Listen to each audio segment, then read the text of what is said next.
आप देख रहे हैं इंडिया न्यूज 13। चलिए देखते हैं उत्तर प्रदेश की 25 फटाफट बड़ी खबरों को।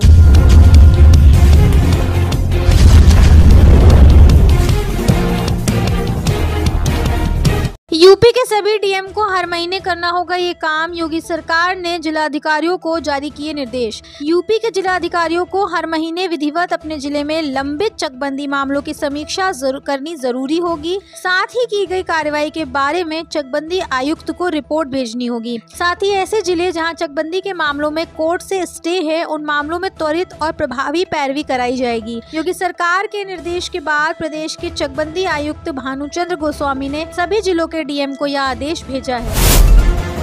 व्यस्तता के बावजूद योगी आदित्यनाथ पहुंचे घर। बेटे को देख सावित्री देवी हुई भावुक। उत्तर प्रदेश के मुख्यमंत्री योगी आदित्यनाथ की मां सावित्री देवी की तबीयत बिगड़ने के कारण उन्हें मंगलवार को देहरादून के जॉली ग्रांट अस्पताल में भर्ती कराया गया है। करीब 85 वर्षीय सावित्री देवी की आंखों में समस्या के चलते उनका इलाज अस्पताल के विशेष वार्ड में किया जा रहा है। डॉक्टरों के अनुसार उनकी हालत में धीरे धीरे सुधार हो रहा है। अपनी व्यस्तताओं के बावजूद मुख्यमंत्री योगी आदित्यनाथ अपनी मां की तबीयत का हाल जानने के लिए दिल्ली में एक महत्वपूर्ण बीजेपी बैठक से पहले देहरादून पहुंचे। अस्पताल पहुंचकर उन्होंने अपनी मां का हालचाल लिया और डॉक्टरों से उनकी स्वास्थ्य स्थिति पर जानकारी ली। अपने बेटे योगी आदित्यनाथ को देख मां सावित्री देवी भावुक हो गई। मुख्यमंत्री के इस दौरे के चलते अस्पताल और आसपास के क्षेत्र में सुरक्षा व्यवस्था को मजबूत किया गया है।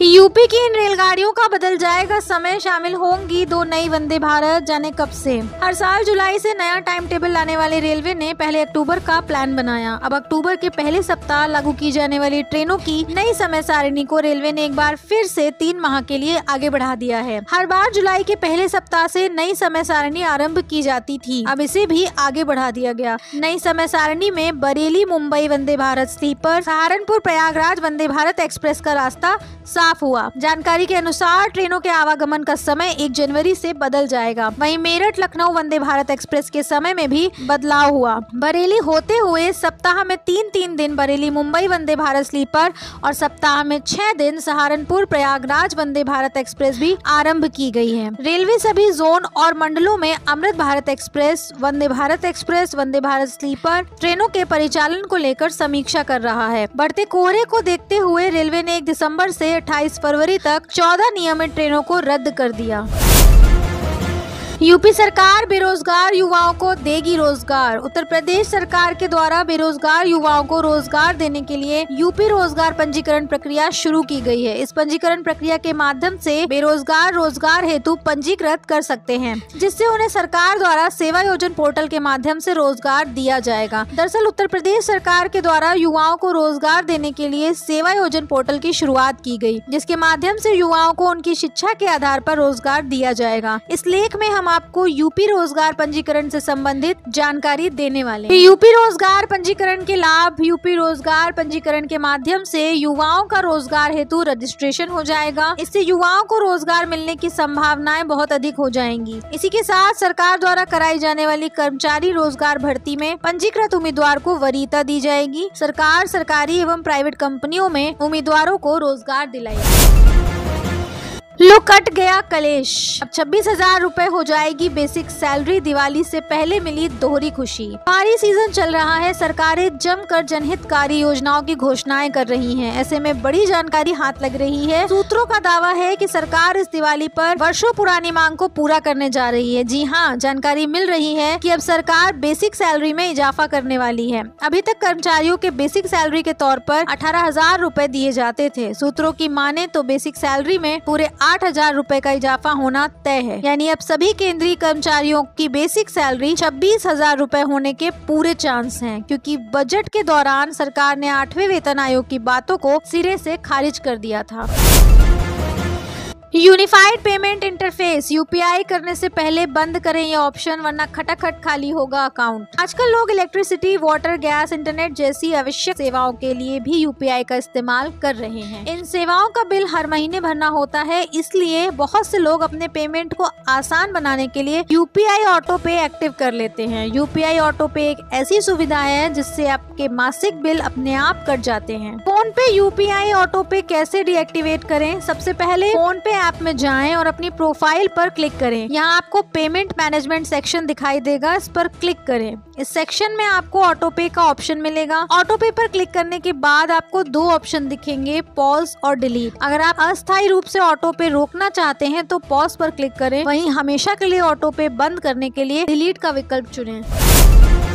बोर्ड परीक्षा 2025 में बड़ी खुशखबरी, 10वीं 12वीं के छात्रों के लिए लागू हुए 2 नए नियम। बोर्ड परीक्षा हर छात्र के लिए एक बड़ा मुकाम होती है। 10वीं और 12वीं की बोर्ड परीक्षाएं तो और भी ज्यादा महत्वपूर्ण होती हैं। इन परीक्षाओं में अच्छे नंबर लाना हर छात्र का सपना होता है, लेकिन कई बार परीक्षा का तनाव छात्रों को परेशान कर देता है। इसी को ध्यान में रखते हुए सरकार ने बोर्ड परीक्षा 2025 के लिए कुछ नए नियम बनाए हैं। इन नए नियमों से छात्रों को काफी राहत मिलने की उम्मीद है। इससे उनका तनाव कम होगा और वे बेहतर प्रदर्शन कर पाएंगे। आइए जानते हैं कि बोर्ड परीक्षा 2025 के लिए क्या नए नियम लागू किए गए हैं और इनसे छात्रों को क्या फायदा होगा। बोर्ड परीक्षा 2025 के लिए 2 प्रमुख नए नियम लागू किए गए हैं। 2 बार परीक्षा देने का मौका, छात्रों को 1 साल में 2 बार बोर्ड परीक्षा देने का मौका मिलेगा। दोनों परीक्षाएं कुछ महीनों के अंतर पर होंगी। बेहतर स्कोर का चयन, दोनों परीक्षाओं में से छात्र के बेहतर स्कोर को ही अंतिम रिजल्ट के लिए चुना जाएगा। इन नियमों के अलावा कुछ और बदलाव भी किए गए हैं। परीक्षा पैटर्न में बदलाव, सीसीटीवी कैमरों से निगरानी, प्रश्नों के प्रकार में बदलाव।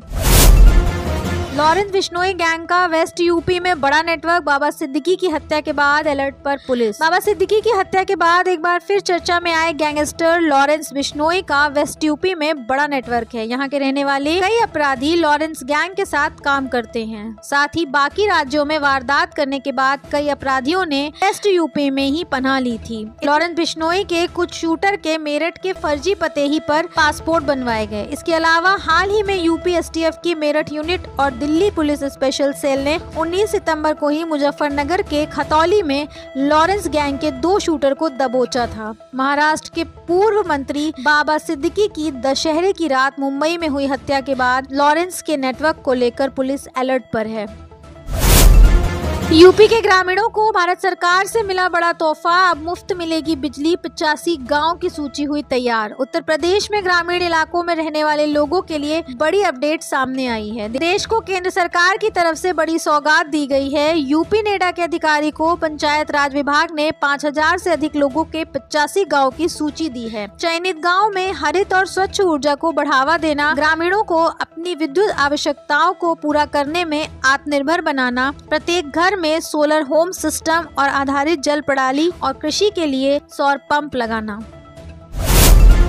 ठंड की दस्तक, आईएमडी ने जारी किया अपडेट, जाने कब से शुरू होगी सर्दी। मौसम धीरे धीरे करवट ले रहा है। देश के लगभग सभी राज्यों से मानसून की विदाई हो गई है। कई राज्यों में ठंड ने दस्तक भी दे दी है। अक्टूबर के दूसरे हफ्ते में बद्रीनाथ धाम के साथ ही हेमकुंड में भी बर्फबारी हुई है। मौसम विभाग के अनुसार दिल्ली में 11 से 13 अक्टूबर तक मौसम साफ था। वहीं 14 अक्टूबर के बाद से मौसम में बदलाव देखने को मिलेंगे। बदलाव के समय हल्के फुल्के बादल देखने को मिल सकते हैं। इसके बाद से दिल्ली में मौसम में परिवर्तन देखने को मिलेगा और ठंड की शुरुआत हो जाएगी।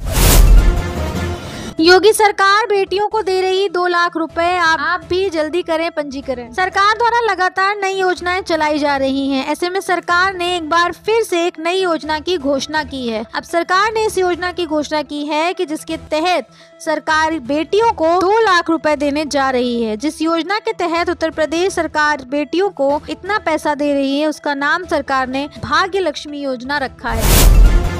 बिजली शिकायतों के निस्तारण में लागू होगी ओटीपी व्यवस्था, गलत बिलिंग पर जवाबदेही तय। बिजली विभाग के टोल फ्री नंबर 1912 पर उपभोक्ताओं द्वारा की जाने वाली शिकायतों का फर्जी निस्तारण अब विभागीय अभियंता नहीं दिखा सकेंगे। फर्जी निस्तारण पर रोक लगाने के लिए ओटीपी व्यवस्था लागू होगी। बिजली कंपनियां ओटीपी व्यवस्था लागू करने का प्लान उत्तर प्रदेश विद्युत नियामक आयोग में 3 महीने के अंदर देंगी। शिकायतों का निस्तारण नहीं होने पर उपभोक्ता मुआवजे के लिए दावा कर सकेगा। फिर महंगे होंगे रिचार्ज, एयरटेल और वी बढ़ा सकती हैं कीमतें, क्या है सॉल्यूशन। टेलीकॉम कंपनियां एक बार फिर ग्राहकों को तगड़ा झटका दे सकती हैं। कुछ दिन पहले ही सभी प्रमुख कंपनियों ने रिचार्ज प्लान महंगे किए हैं। अब कहा जा रहा है कि आने वाले कुछ दिनों में एक बार फिर महंगे रिचार्ज की मार यूजर्स को झेलनी पड़ सकती है। साल 2027 या उससे पहले वोडाफोन आइडिया और एयरटेल टैरिफ में 15% तक बढ़ोतरी कर सकती है। सभी महिलाओं को मिल रहा free gas cylinder, online form भरना शुरू। प्रधानमंत्री श्री नरेंद्र मोदी जी के द्वारा पीएम उज्ज्वला योजना की शुरुआत वर्ष 2014 में केंद्र स्तर पर करवाई गई है, जिसको देश में 10 वर्ष पूरे हो चुके हैं। पीएम उज्ज्वला योजना के इन वर्षों के दायरे में अभी भी कुछ महिलाएं ऐसी हैं जो पात्र होने के बावजूद भी फ्री गैस कनेक्शन का लाभ प्राप्त नहीं कर पाई हैं। इसी विषय को मद्देनजर रखते हुए केंद्र सरकार के द्वारा पीएम उज्ज्वला योजना के लिए बहुत ही महत्वपूर्ण निर्णय लिया गया है कि 2024 में एक बार फिर से इस योजना की कार्य प्रक्रिया को चालू किया जाए। इसी घोषणा के चलते पीएम उज्ज्वला योजना के रजिस्ट्रेशन होना पुनः शुरू हो चुके हैं। यूपी में फिर ट्रेन पलटाने की साजिश। देहरादून टनकपुर साप्ताहिक डिरेल होने से बाल बाल बची। यूपी में एक बार फिर ट्रेन पलटाने की साजिश सामने आई है। इस बार यहां देहरादून टनकपुर साप्ताहिक ट्रेन 15019 को खटीवा और बनबसा के बीच पलटाने की साजिश हुई। रविवार की रात 3:20 बजे रेल ट्रैक पर 8 फीट लंबा मोटा केबल डाल दिया गया, जो इंजन के पहिए में फंस गया। लोको पायलट ने ट्रेन को रोक लिया। जब नीचे उतरकर देखा तो मोटा केबल पहिया में फंसा हुआ था। लोको पायलट की होशियारी से ट्रेन डिरेल होने से बाल बाल बच गए। लखनऊ में अब कम रुलाएंगे प्याज, आएगा टमाटर का स्वाद। रेट में आएगी कमी, कारण जान लीजिए। राजधानी लखनऊ में टमाटर के दाम मंडी में लाल हैं, वहीं प्याज के दाम भी लोगों की आंखों में आंसू ला रहे हैं। लेकिन बारिश और अब नई फसल आने में देरी के कारण लोगों को प्याज और टमाटर के बढ़े दाम का सामना करना पड़ा है। आसपास के जिलों से आवक शुरू होने से टमाटर के दाम में कमी आने की उम्मीद है।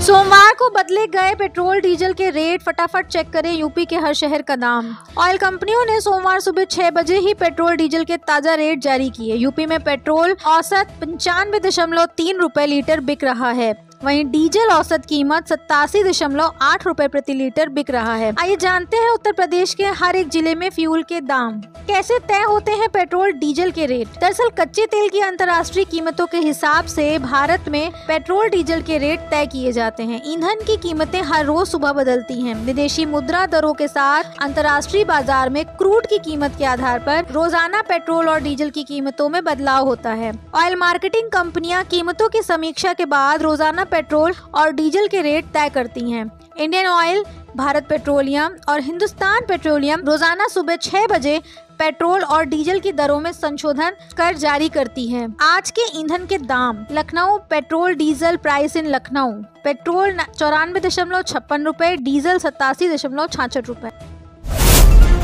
रेलवे में अगले साल आएंगी बम्पर भर्तियां। आरआरबी ने जारी किया पूरा कैलेंडर। रेलवे रिक्रूटमेंट बोर्ड ने अगले साल की जाने वाली भर्तियों का वार्षिक कैलेंडर जारी किया है, जिसमें बड़ी भर्तियों का विवरण बताया गया है। असिस्टेंट लोको पायलट भर्ती 2025 के लिए जनवरी में नोटिफिकेशन जारी होना प्रस्तावित है। वहीं टेक्नीशियन भर्ती 2025 के लिए मार्च, एनटीपीसी जेई पैरामेडिकल कैटेगरीज के लिए जून 2025 और सितंबर में लेवल 1 भर्ती का नोटिफिकेशन जारी किया जाएगा। रेलवे ने अभी तक केवल इन भर्तियों का विवरण ही जारी किया है। इसमें ग्रुप डी, आरपीएफ समेत और अन्य भर्तियों का जिक्र नहीं किया गया है। हालांकि ये भर्तियां भी होना प्रस्तावित है, जिनका उम्मीदवारों को बेसब्री से इंतजार है। अभ्यर्थी डायरेक्ट लिंक के जरिए पूरे एग्जाम शेड्यूल देख सकते हैं।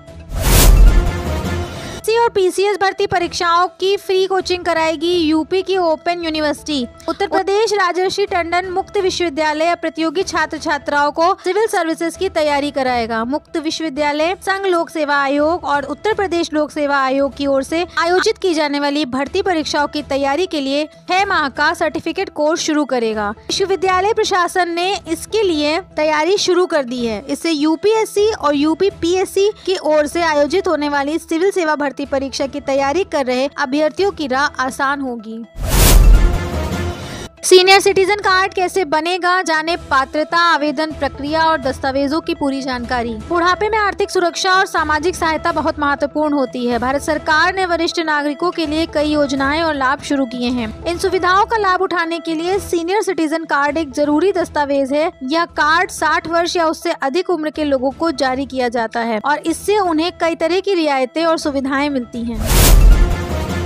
रेलवे के बाद ईपीएफओ कर्मचारियों की बल्ले बल्ले, दिवाली से पहले मिलेगा 60 दिनों का बोनस। Full detail. रेलवे के बाद अब एम्प्लॉयज प्रोविडेंट फंड ऑर्गेनाइजेशन कर्मचारियों के लिए अच्छी खबर है। रेलवे की तरह ईपीएफओ ने भी अपने कर्मचारियों को बोनस देने की घोषणा कर दी है। रेलवे दिवाली से पहले अपने पात्र कर्मचारियों को 78 दिनों का बोनस दे रही है। वहीं ईपीएफओ की ओर से पात्र कर्मचारियों को 60 दिन का बोनस देने का ऐलान किया है। वित्त वर्ष 2023-24 के लिए ईपीएफओ के पात्र ग्रुप सी और ग्रुप बी नॉन गजेटेड कर्मचारियों को ये 60 दिनों का प्रोडक्टिविटी लिंक बोनस मिलेगा। दिवाली से पहले ईपीएफओ के पात्र कर्मचारियों के खाते में ये बोनस राशि भेजी जाएगी। नोएडा एयरपोर्ट के लिए एक साथ 100 बसें चलेंगी, गाजियाबाद दिल्ली को भी फायदा। नोएडा इंटरनेशनल एयरपोर्ट जेवर से विमान सेवा शुरू होने से पहले दिल्ली एनसीआर के लिए 100 इलेक्ट्रिक बसें चलाने की प्रक्रिया शुरू हो गई है। ये बसें नवंबर से शुरू करने की तैयारी है। इसके लिए यमुना विकास प्राधिकरण जल्द ही रिक्वेस्ट फॉर प्रपोजल निकालेगा। 500 रुपए के नोट पर नया नियम, जानिए क्या है आरबीआई और सरकार की नई गाइडलाइन। आरबीआई और सरकार ने हाल ही में 500 रुपए के नोटों से जुड़े कुछ नए दिशा निर्देश जारी किए हैं। इस नियम का उद्देश्य नकली नोटों की समस्या को नियंत्रित करना और नोटों के विनिमय की प्रक्रिया को अधिक पारदर्शी बनाना है। नए नियमों के तहत बैंकों और एटीएम से प्राप्त होने वाले 500 रुपए के नोटों की पहचान और जाँच की प्रक्रिया को मजबूत किया गया है। सरकार ने यह निर्देश दिया है कि अगर किसी के पास संदिग्ध 500 रुपए के नोट पाए जाते हैं तो उन्हें तुरंत नजदीकी बैंक शाखा में जाकर जमा करना चाहिए। बैंकों को भी निर्देशित किया गया है कि वे इन नोटों की जांच करें और ग्राहकों को आवश्यक जानकारी प्रदान करें। साथ ही बैंक किसी भी संदेहास्पद नोट को स्वीकार नहीं करेंगे और इसकी सूचना आरबीआई को देंगे। यूपी के कई जिलों में धुंध जैसे हालात। लखनऊ में वायु प्रदूषण का स्तर खराब, अब रात में बढ़ेगा तापमान। प्रदेश में मौसम अब शुष्क रहने लगा है। कुछ जिलों में धुंध के कारण हवा की स्थिति खराब हो रही है। वहीं कभी हल्की धूप निकल रही है तो कभी बादल छा रहे हैं। आगरा, बरेली, मेरठ, सहारनपुर, प्रयागराज, अयोध्या में दिन में बादलों की लुका छिपी उमस बढ़ा रही है। अब रात का तापमान गिरने से हल्की ठंडक होने के आसार हैं। कानपुर इटावा हाईवे पर भीषण हादसा, ट्रॉली की टक्कर से डंपर में घुसी कार, 5 लोगों की मौत। कानपुर इटावा एलिवेटेड हाईवे पर एक भीषण सड़क दुर्घटना में 5 लोगों की मौत हो गई। सोमवार सुबह भौती ढाल के पास एक डंपर ने अचानक ब्रेक लगाया, जिससे पीछे चल रही ऑल्टो कार उसमें जा टकराई। इसके बाद पीछे से आ रहे ट्रॉली ने भी कार को टक्कर मार दी। हादसे में कार सवार 4 पीएसआईटी छात्रों और एक अन्य व्यक्ति की मौत हो गई। योगी सरकार ने किसानों को दिए 164 करोड़ रुपए, बहराइच में बवाल। यूपी सरकार दिवाली से पहले मेहरबान है। युवाओं के लिए सीएम युवा फेलोशिप योजना और महिलाओं को उज्ज्वला योजना के तहत सिलेंडर देने के ऐलान के बाद अब किसानों के लिए भी आगे आई है। इसी क्रम में योगी सरकार ने प्रदेश में बाढ़ की वजह से फसलों को हुए नुकसान की भरपाई के लिए इस मानसून में अब तक 163.151 करोड़ रुपए का मुआवजा दिया है। योगी सरकार ने प्रदेश के बाढ़ से प्रभावित रहे 34 जिलों के 3,12,866 किसानों को मुआवजा जारी किया है। सर्वाधिक मुआवजा लखीमपुर खीरी के किसानों को दिया गया है। यहाँ के 1.10 लाख से अधिक किसानों को 70 करोड़ से अधिक रुपए का मुआवजा दिया गया। आप देख रहे हैं इंडिया न्यूज 13, मतलब भारत की आवाज।